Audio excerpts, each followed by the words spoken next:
Hi, my name is Jung Lee, and this is my final exam reflective video essay.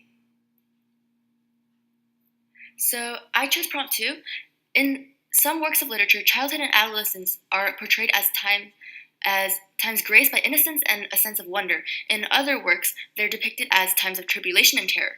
Focusing on a single novel or play, explain how its representation of childhood or adolescence shapes the meaning of the work as a whole. So as you can see, Khaled Hosseini's The Kite Runner has so many themes that reoccur throughout that can serve as both examples of childhood and adolescence portrayed through innocence and a sense of wonder, or depicted as times of tribulation, distress, and terror. The various representations of childhood and adolescence throughout the novel shapes the meaning of the work as a whole, as well as its underlying secondary meanings and messages. So The Kite Runner is the story of two boys, Amir and Hassan, growing up against the dramatic background of 1970s Afghanistan. Amir is the young son of an admired and wealthy Kabul businessman. Hassan is son of their poor servant Ali, and also Amir's fierceful, loyal companion. So these two boys are inseparable. They're best friends, and they play together, work as a team, and especially in their annual kite fighting competition in Kabul. Yet in Afghanistan, it's divided by ethnicity, and the Hazara underclass, to which Hassan belongs to, does not attend school or learn to read. Hassan lives in the mud hut at the bottom of Amir's garden. And despite his privileges, Amir, above all, seeks approval from his Baba, or father, who despairs of his son's inability to perform to his standards. For example, Amir cannot play football. He has no stomach for a fight and is regularly carsick. He writes stories, a talent that Baba really has no interest for. On the other hand, it is Hassan who seems to have the skills and courage that Baba always seems to look for in Amir.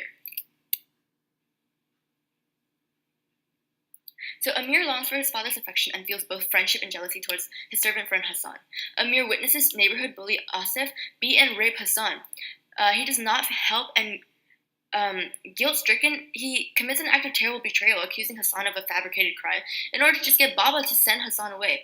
So in the novel, we see that the terror and tribulation part come in when Hassan gets raped, and Amir just watches and runs away to tell his Baba that he just won a kite fighting battle, and just so he can get Baba's approval.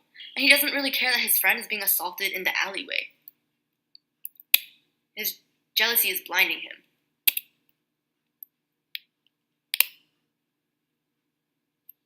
So Amir carries his guilt with him to America, where he and his father take refuge when the Russians invade Afghanistan.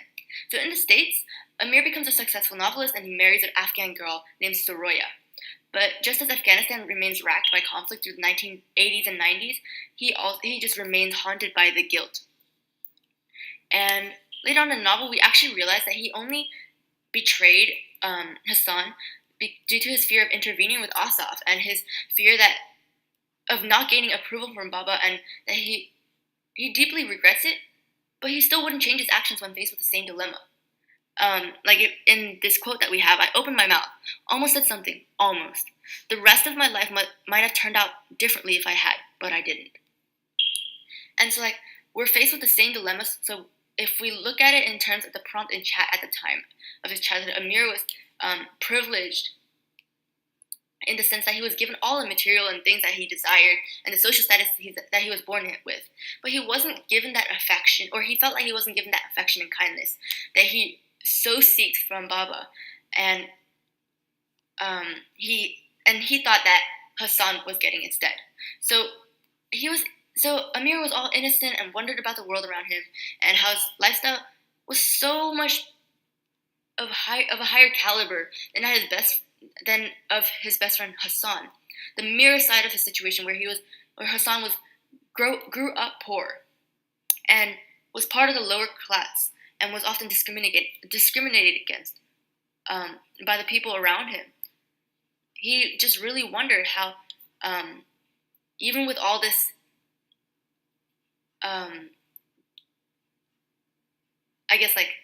higher class, socioeconomic class, he wasn't. His life still felt empty to him.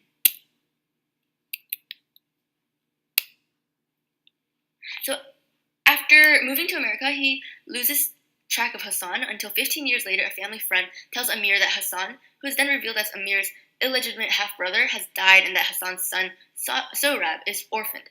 In the need for redemption, Amir goes to Afghanistan and attempts to rescue Sohrab. He fights Asif, now part of the Taliban, for the boy, and they flee Afghanistan.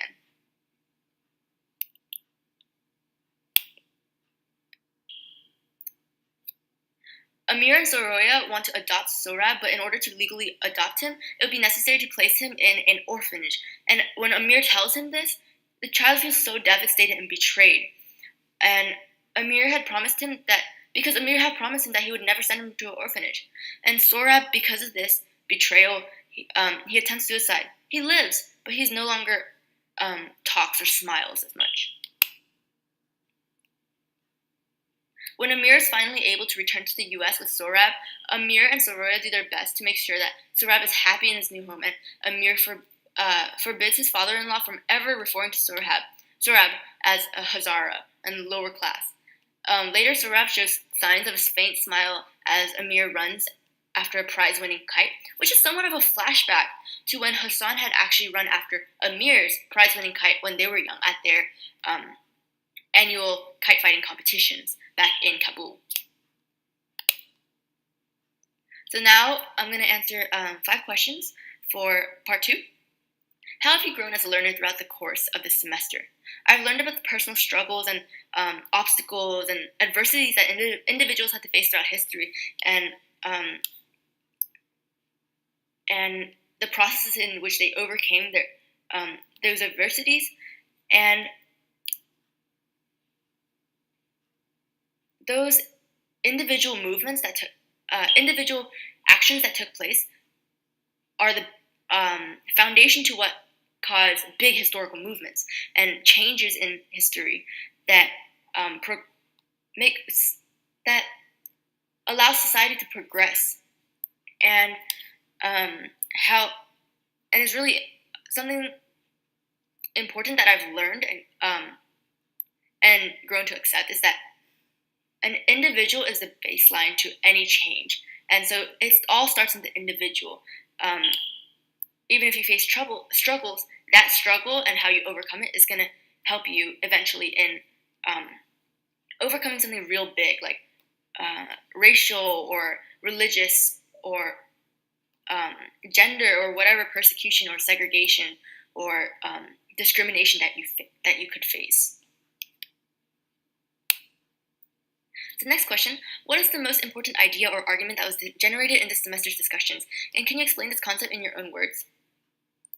So, one of the most important ideas, the arguments that debates that we had on, was actually one of the discussion modules with, is it possible to get rid of segregation? And that was a really interesting topic to me because in a way, I felt like that segregation can never disappear if we still have our identity or if we still identify ourselves as races, a specific race, or gender or religion. So there's a really fine line between identity and segregation, and that divide. It doesn't have to necessarily be discrimination to be segregated. Segregation is not necessarily discrimination. Segregation could just mean people who have similar ideas, similar interests, similar cultural norms or preferences that they have, and that's why they could be per se segregated. But the idea of segregation would never disappear as long as we have our own identities and as long as we are able to call ourselves different races or whatever. And something that's really important is the idea of being an individual and being your own defined. It's 12 o'clock. Being your own defined person is just really important, and regardless of discrimination and prejudice that you face in society. And so it's really important don't always just follow the norm and try to conform to society by suppressing your individuality, because that's really important, because that's who you are as a person. That's what's going to develop your character and make you special and your own individual. And that's how a lot of people find success when they're, as we studied in the semester, that once you take control and don't try always to conform to society or like try to fit in all the time, just be yourself and express your own individual ideas if you really believe in them. That's what's going to bring progress and change and success in life. So next question, what are the values or beliefs that form this idea or argument? So the theory that I had read and did a assignment on before was Marxism, which is, it's a base for communism, and this theory is basically about conforming to a united government and being part of a greater whole. And this was a really important literary theory to study because it's the complete polar opposite of what we were trying to study in this course. How this theory talks about how everyone should conform and the government should be allowed to set their own regulations, restrictions, and limits on how each person should live and what they should do, how they should work, and that kind of stuff. And we studied this because it's a really big occurring theme in literature, such as in 1984 by George Orwell, and with a Big Brother concept. And it really shows that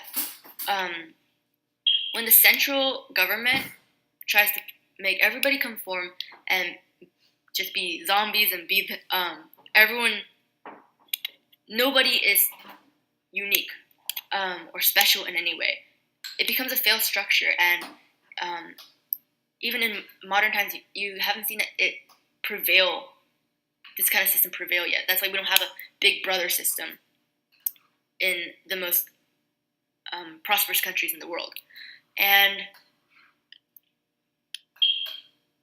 so looking at what we learned from this lens, Marxism and literary theory, we can compare these two, and we can see that this kind of form of government doesn't work, because the individual side of each person is what promotes the idea of ingenuity and creativity, and that's what promotes progress and new things and new inventions and everything that makes us progress in society. And if people are told to conform all the time, that's all going to stop, and there will be no unique self, which will really just crumble society in the long run, and it'll set us to Marxism, which no. Next. How do you think that this issue is viewed by those whom you disagree? So people that disagree that individuals should, with the fact that individuals should embrace their own set of personalities and characteristics and these things that make them unique, and they should instead just conform to the norm,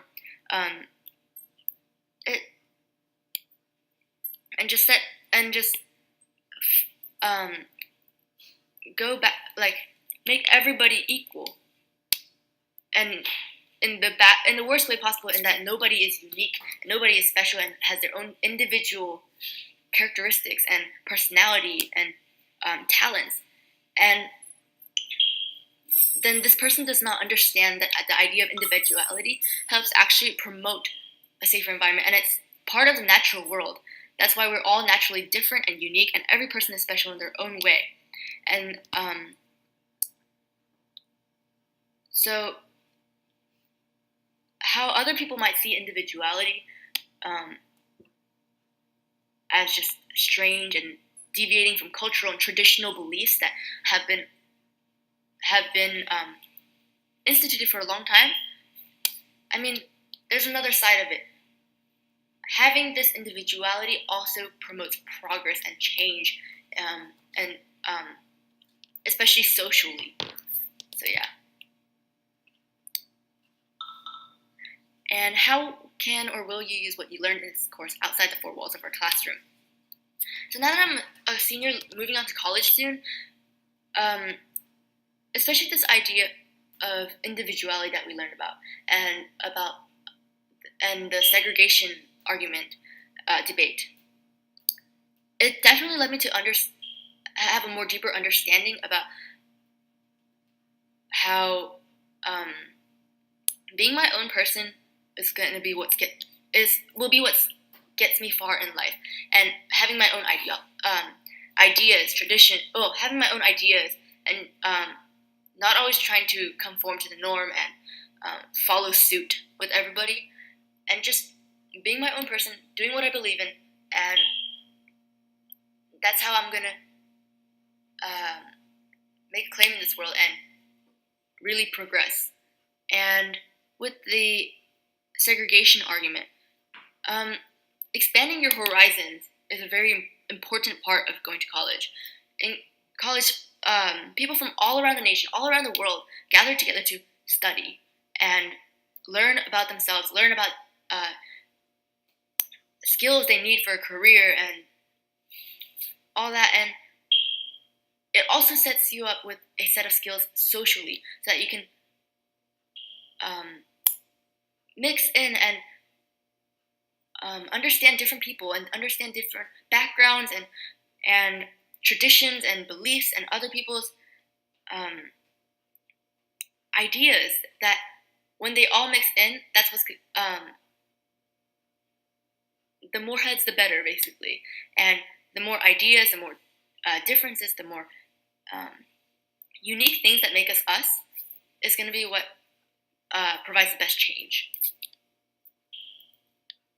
And so that's what I think I'm going to mostly take away from this course in the future. Thank you. This course has been pretty interesting, and yeah, thank you. Have a nice day.